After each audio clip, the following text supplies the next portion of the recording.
Las Vegas of the United States, and Florence of Italy. They're known as global trending marriage registration locations. As China travel videos went viral, where's the marriage mecca in China? And what procedures are there to get married in China? Hey everyone, my name's Oliver Ding Ding. I'm an Englishman and I'm the Foreign Community Associate at Chengdu's Tongzilin Community Center. As the Qixi Festival approaches, that's China's Valentine's Day, please allow me to introduce Chinese foreign marriage registration procedures. And I'll share my own marriage story with you. My wife and I met in Western Australia in 2016. We lived together and eventually got married here in Chengdu. But before the ceremony, we had to do the paperwork. I'd say the process for getting married was somehow easier than agreeing on a set of rings. I really had my heart set on platinum, you know. Anyway, let's cut to the chase. Based on where I live and registered, I can introduce the process of marriage registration here in Sichuan province. For other provinces, the process should be similar, and you can always check online or visit a nearby marriage registration office to make an inquiry. It is, of course, best if you go with your Chinese partner. So, how to register a marriage? For your Chinese spouse, she or he must have the registered permanent residence under the jurisdiction of Sichuan province. Then he or she needs to submit the household register and identity card. For the foreigner, you need to prepare a valid passport or other valid international travel documents.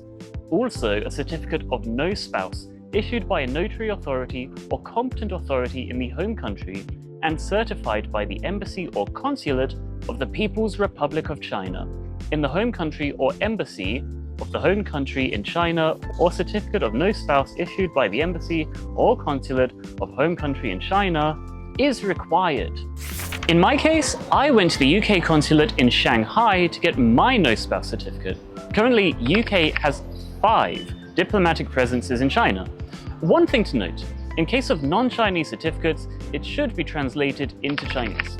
The translated version should be issued by a translation agency accepted by the embassy of your home country here in China and by the consulate of the People's Republic of China in your home country, by marriage registration authorities, or by a translation agency appointed by the Marriage Registration Authority.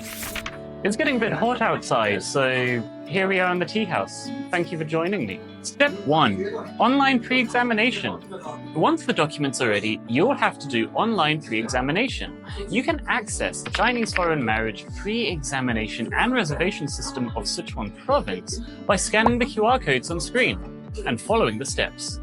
Normally, it takes about 5 to 7 business days to get the result. Step 2. Online registration appointment. When your pre-examination is approved, you can make a registration appointment with the same online system. Online appointment helps to reduce the waiting time for on-site services, but of course, you're free to go there during working hours without an appointment. Step 3. Visit the designated marriage registration office. There are 3 designated marriage registration offices in Sichuan. I've already listed their locations and contacts on the screen.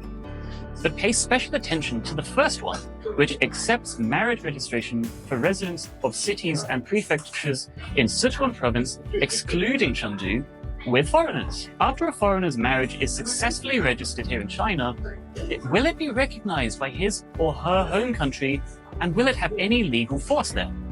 Here comes the last step, notarization and certification. Follow the notarization process at the public notary office in the place where the Chinese partner's household registration is located. Better call the notary office first to confirm whether it's qualified to handle the notarization.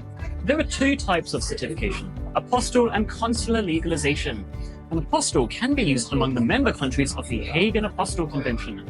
China, as well as 124 other countries like France, USA, Brazil, and Canada, are among the member countries. Click the link in the description to view the full list. Consular legalization, categorized into single attestation and dual attestation, is required for non-member countries of the Hague Apostille Convention. Generally, single attestation is carried out at the Foreign Affairs Office or the Ministry of Foreign Affairs local to the household registration. Dual attestation requires attestation first by China's Ministry of Foreign Affairs and then by other countries' embassies here in China. That's all for the steps. Is there any other tip I can share? Of course, Just do what your Chinese wife says. You know, I always do what my wife says. Tiny. And so that's all for today's episode. Please don't forget to subscribe to our channel and make sure to search for the Panda Mini Guide program on WeChat to get more info on life in China. This is Oliver, and happy Valentine's Day.